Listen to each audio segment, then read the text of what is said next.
in London, based on simultaneous bombs going off precisely at the railway stations that happened this morning. So I still have the hairs on the back of my neck standing upright. To get this quite straight, you were running an exercise to see how you would cope with this, and it happened while you were running the exercise? Precisely. And it was about 9:30 this morning. We planned this for a company, and for obvious reasons I don't want to reveal their name, but if they're listening they'll know it. We had a room full of crisis managers for the first time they met. And so within 5 minutes we made a pretty rapid decision, this is the real one. And so we went through the correct drills of activating crisis management procedures to jump from slow time to quick time thinking and so on. If we use a standard actuary employed by major insurance companies to calculate the probability of these events coinciding in a 10-year mean, we learn that the probability of this happening is greater than 1 in 300 tetragillion. To put that in perspective, that's a number with 41 zeros behind it. That is trillions and trillions and trillions and trillions and still more trillions times greater than all the grains of sand in all the world. To put that number in perspective, it has 41 zeros. Scientists using supercomputers have estimated that the Earth has over 7 quintillion grains of sand. A quintillion has 18 zeros. It would appear as some way of stopping the response of the emergency services or providing some kind of cover for what must be operations orchestrated in some way by the state. The evidence is overwhelming. All the telltale signs are there of government-sponsored terror. Only the British government had the know-how to carry out the attacks and to control the situation before and after the bombings. And of course, there's all the other admitted cases where the British government has hired terrorists to carry out assassinations or carried out bombings in their own country as a pretext for political control.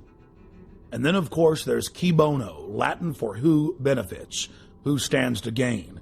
In the weeks leading up to 7/7, Tony Blair's poll numbers had fallen to the lowest point in his 7-year administration. His Labour Party was sure to lose the parliamentary elections. Support for the war was dismal. Despite the bombings, which did improve his approval ratings and support for the war, he was still only barely able to maintain control over the British House of Commons. In the wake of the bombings, Tony Blair's administration descended on the British people with a raft of tyrannical legislation, attacking the press, freedom of assembly, and setting up the conditions needed for a martial law takeover of the nation through the Civil Contingencies Act. And of course the bombings took place while world leaders were meeting in Scotland, so Bush and Blair could grandstand and blame the whole thing on Iraq, legitimizing their war. Despite the fact that the G8 World Summit was coming to England on July 7th, the British government lowered the terror threat on the London Underground in early June and conveniently lowered security. We were told that we invaded Iraq to bring the nation freedom, but Pentagon documents show their real plan was to balkanize the nation into 3 or 4 sections and foment endless sectarian civil war. The true objective was to ensure the nation remained in turmoil as a pretext to build permanent military bases, as well as delivering long-term profits to defense contractors. Think about it. Do defense contractors make more money if they were just in Iraq a year? Or now the projected decade? United States, British, and Israeli forces have all been caught repeatedly carrying out staged terror attacks in Iraq in an attempt to keep the war going. In the interest of time, we'll look at just one example. In late September of 2005, in the British-controlled city of Basra, 2 British Special Forces SAS commandos attacked a group of police at a checkpoint, killing one and injuring another. When they were finally subdued and brought into custody, their car was filled with plastic explosives, automatic weapons, rocket-propelled grenades, and other bomb-making materials. Why would members of Britain's most elite fighting force, the Special Air Services, be dressed up like Arabs out shooting police with a car full of plastic explosives in a city that had been racked by sectarian violence? The governor of Basra in Iraq ordered that the British soldiers be held for trial for the murder they'd committed. Within hours of their incarceration, dozens of British tanks and hundreds of soldiers assaulted the main police station in Basra, killing jail guards and police in the process to free the 2 commandos. Over 150 prisoners escaped, and the controlled mainstream media reported on the incident as if it was no big deal. We cannot wait for the final proof, the smoking gun. could come in the form of a mushroom cloud. The United States knows that Iraq has weapons of mass destruction. Saddam Hussein already possesses 2 out of the 3 key components needed to build a nuclear bomb. In early February of 2006, members of the British government leaked documents that the White House admits are authentic.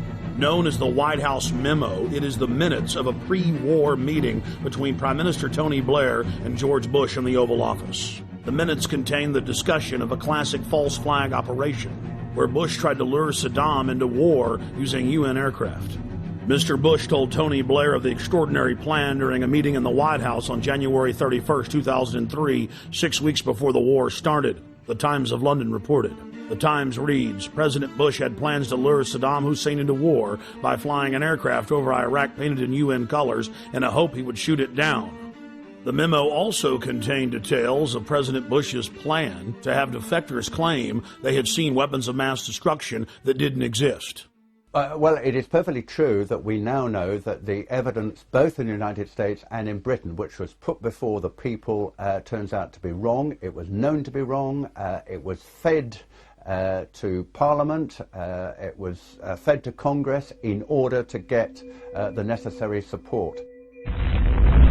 But we don't want the smoking gun to be a mushroom cloud. When Congress threatened to block the reauthorization and expansion of the USA Patriot Act in 2006, President Bush announced that he would still enforce the law even if it was not a law. That, by its definition, is dictatorship.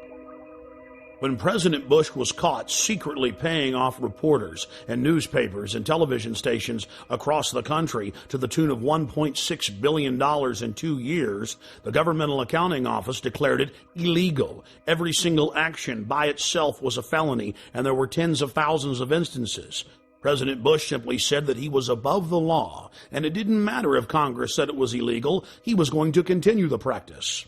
When a leader declares themselves above the law, you are living in an official dictatorship.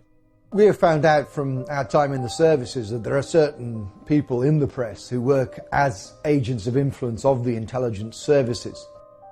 In Britain, it's very easy to reward people with privileges, with contracts, with honours, with appointments to the House of Lords, with knighthoods and so on. So no money has to change hands, but those people know very clearly that they have a job to put out propaganda on behalf of the services. Now, I have no problem, of course, with the services arguing their case in the media, but if they're going to do that, like anybody else, they should declare where they come from and why they're stating that point of view.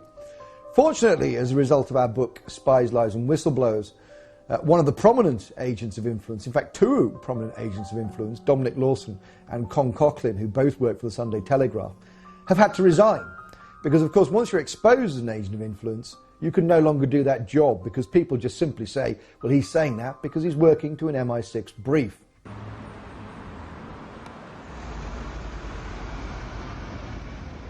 When Congress informed Bush that secret arrest, secret detention, and torture was illegal, he simply had his Attorney General, Alberto Gonzales, issuing a policy paper claiming that it was lawful. Known as the infamous torture memos, Gonzales said that they would simply stop calling it torture and call it pressure, and that if someone died in custody from torture, that was acceptable.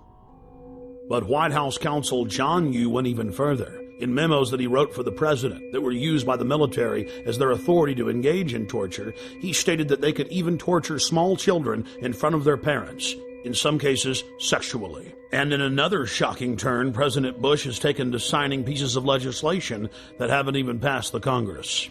President Bush was also caught engaging in warrantless searches using the National Security Agency to spy on the American people. Bush claimed that he had executive authority to ignore any federal law he wished. The 1878 Posse Comitatus law bars the military from engaging in law enforcement activities against the American people. Bush was caught using the Defense Intelligence Agency, a branch of the Pentagon, to spy on peaceful anti-war activists. He again claimed that he was above the law. Bush then claimed that the Constitution gave him the right to spy on the American people. Of course, the Constitution and Bill of Rights says the exact opposite. In the midst of the scandal, the retiring head of the National Security Agency went before the National Press Club and informed everyone that there was no need of a warrant in America. He chastised a reporter